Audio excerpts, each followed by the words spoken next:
Hey y'all, it is Hope at Crafty Hope, and I am working on an art journal page. This one is for the Art Elements Theme Challenge for February 2020. Jen Cameron posed the theme this month, and it is letters. Now, you could interpret that any way you want, and I chose to do it in a couple different ways. I'm starting by taking some actual letters as well as some, what's it called? It's some kind of Tim Holtz tissue paper there. You see that? That's got like postcard and letter written things, handwritten letter type things on it, and all of that. And that's one way I'm incorporating letters into this art journal page. Now I'm using I don't know what size, 8 by 10 maybe.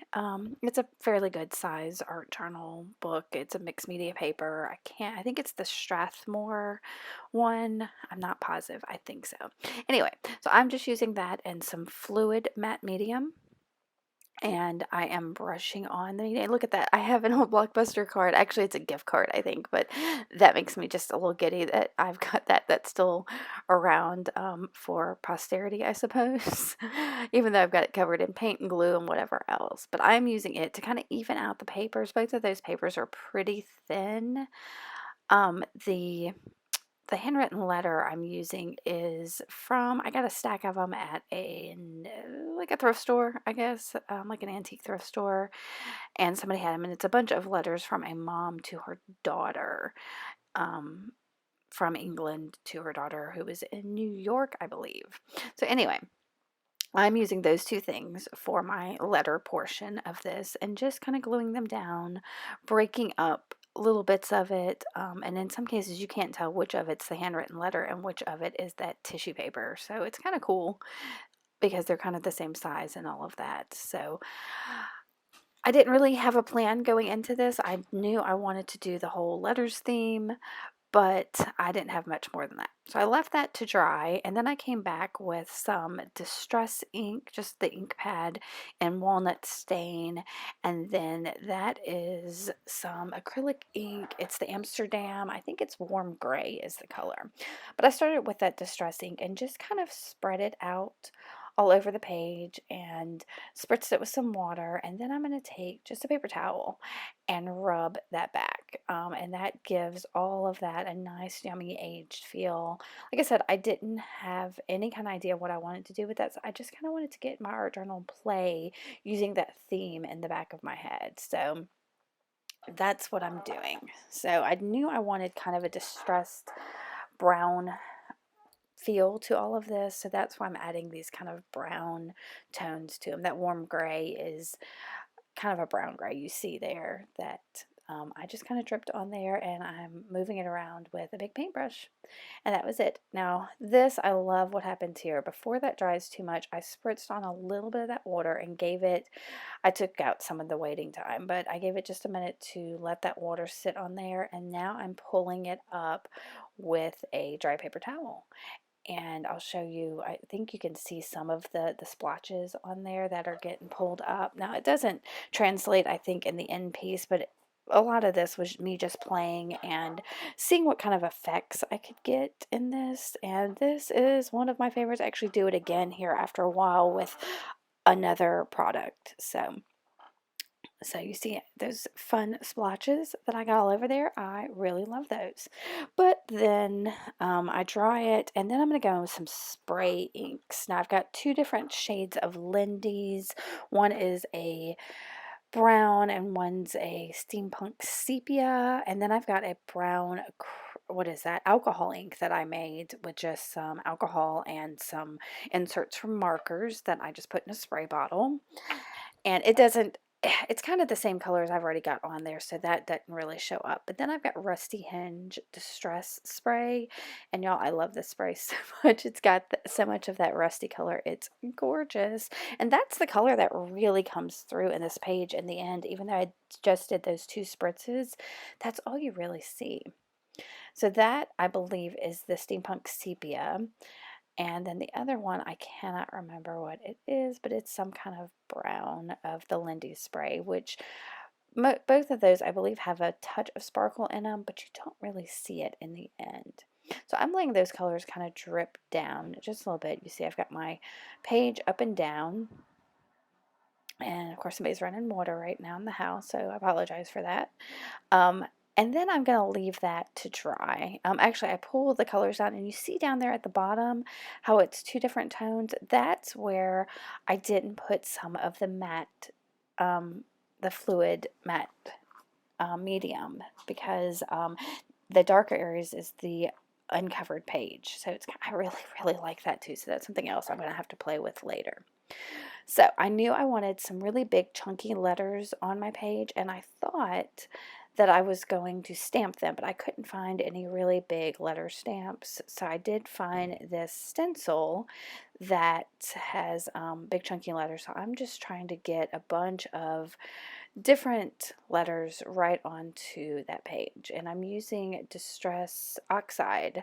I like the matteness and the opacity of the Distress Oxide, so that's why I'm using it.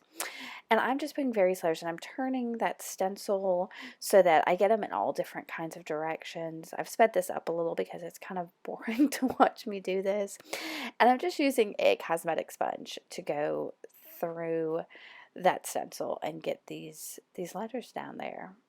You'll see I pause here a couple times because I'm trying not to put a lot of the same letter. For some reason, the phrases are all on there have a lot of the same letters, so I was kept stopping and looking at the stencil trying to figure out letters I hadn't put on my page yet.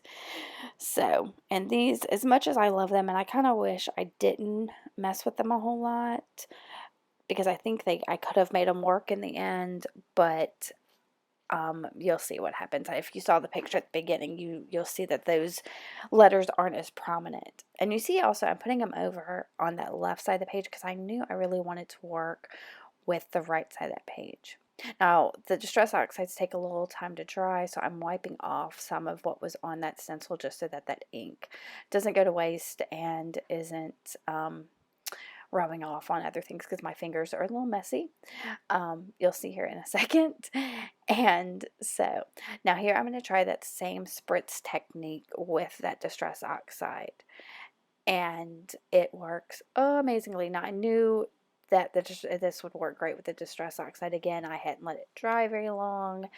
And those Distress Oxides are made for techniques like this. So it's pretty awesome. So I really love how you can see those splatters that get picked up in there. But they don't last long. I sit there and I let that dry for a minute, and I'm going to go ahead and clean my fingers off because I didn't want any more of that ink to transfer onto anything else. So I just bought me a new pack of baby wipes. I'm super excited about it. Yes, little things excite me. Now here's the stamp. I think it's from Stampabilities. I'm not sure where I got it, but it's just like a typed out alphabet over and over and over again. And I'm using the walnut stain of the Distress Oxide to just kind of put little smatterings of that down on the page. You see these in the end. I really like how they show through. If you really give a good look to the page, you'll see those letters. They're like down there at that bottom where the white still kind of is. There's still some of that that stamp. And I realized after a minute that I needed to, maybe since I had turned those letters I stenciled, I needed to turn the stamp block too to get them in all different directions also. So, and it took me a minute to get them to start stamping, but once they started, I just had to put a little extra pressure. I usually work with the clear ones and not the stamping blocks as much, but that one caught my eye when I was looking for letters. So, and here I'm trying to figure out what I want to do, and I get impulsive here. I get super impulsive, and I take my spritzer and I spritz all those letters, and look how you can already see them running. Yeah, I don't know what I was doing. I was just being intuitive and letting it go. So I let those run, and well, gracious grungy awesomeness, that is amazing. So I was really liking that, and I started to dry it. You'll see here I'm going to pull out my heat gun and start to dry it like that with those letters running. But then I thought, oh, there's all that wet ink there. Why do I want to dry it? I'll try to pick it up with something. So I pick it up, and sure enough, I take almost all of it away. Oh my gosh. I was like, yeah, why did I do that? But I did it, and I decided I was just going to roll with it. You see, I've still got a couple letters there. I end up covering up quite a few of those, so that you only get like to see two of them left. So I realized the other day when I was doing something else in my art journal that I hadn't really pulled any washi tape lately. And so I thought, well, I'm going to grab some washi tape and add that to this page because I know I have ones with letters on it. So I'm starting with a couple tubes of the Tim Holtz washi tape. And this one again is like a typed alphabet that it's really a super thin one, so I'm just sticking it down in a couple places just so that those letters are there. And then I grab another tube, and I've got a couple more that have like kind of less typed and more just printed out alphabets on them. Alphabets? I don't know. There's also this one that's got like handwriting on it too. So yeah. So I'm just using a couple different things out of that one. And then I realize I have some tissue tape that I really love the tissue tape. I don't know what it is about it, but I love it. And so I decided to use it because it's kind of like dictionary paper, which is weird that I didn't use that in this page. Dictionary paper is one of my favorite things, but I do use this tissue tape that's got like a dictionary thing on there. Now, as I was rubbing my hands across, some of the washi tape was trying to peel up, so I used some more of that fluid matte medium to kind of glue it down. And then I've got this other yellowed kind of, it's kind of like book paper or something too that I'm sticking down just to kind of even everything out. And see, like that, I made a couple more of my letters disappear. Somehow I put them right on top of some of the letters that were there. But that's what happens when you're just rolling with it. So I pulled out, I knew I wanted to include some hand lettering, and I pulled out a couple black markers and decide on my Sharpie paint pen, which is a water-based paint pen. I really like how matte this comes out, and I don't know, it works out beautifully. So with all the letters and the words and everything on there, I decided that I wanted to put on there, write your own story, because that's what you're getting to do every day, is writing your own story, making your own tale. Let it be yours. So, and I have some trouble here. I've got write your own on there just so I want, but now I'm trying to figure out how I wanted to put story on there. And this, y'all, I don't know why it takes me so flipping long to figure out if I want to write it in cursive, if I want to print it, if I want to make it messy, if I want to, I don't know what I was thinking. I knew I wanted to keep it kind of in the same square, um, you know, lengthwise as the other two since they were so even. But my S's, oh, even though my last name is Smitherman, I am horrible with S's. So I think that's where I was struggling, is how I wanted to do that S. And you'll see here, it is not, look, that is a horrible S, but it's my handwriting, and that, kind of makes it even more. It's writing my story. So I'm continuing the letters theme by putting my own letters down there for my own story. So now I'm going to do some of the hand lettering technique, which is to thicken the downstrokes on your cursive writing, which gives it more of like a brush writing feel to it. I didn't do it with all of the print letters with the your own, but I did it with the cursive ones just to, I don't know, like I said, give it more of that hand lettering fancy look to it. So I've got that on there, and there's a couple things I needed to add to it. I'm fiddling with it, making sure everything's connected in the way it's supposed to look. And then I'm going to go in. I knew that just didn't seem to pop off the page quite enough. So what I'm going to do is I grab a Stabilo all pencil in white. Now this is an all pencil because it writes on anything. It's also water soluble. And I thought about, I don't know, I guess wetting it, but I changed my mind because all I really wanted was that bit of white to make it pop, to have that like backlight to it. So I'm going around all of the letters really simply and lightening up the inside of the ones that are closed, like the O's and the R's, so that, again, that has that kind of backlight to it.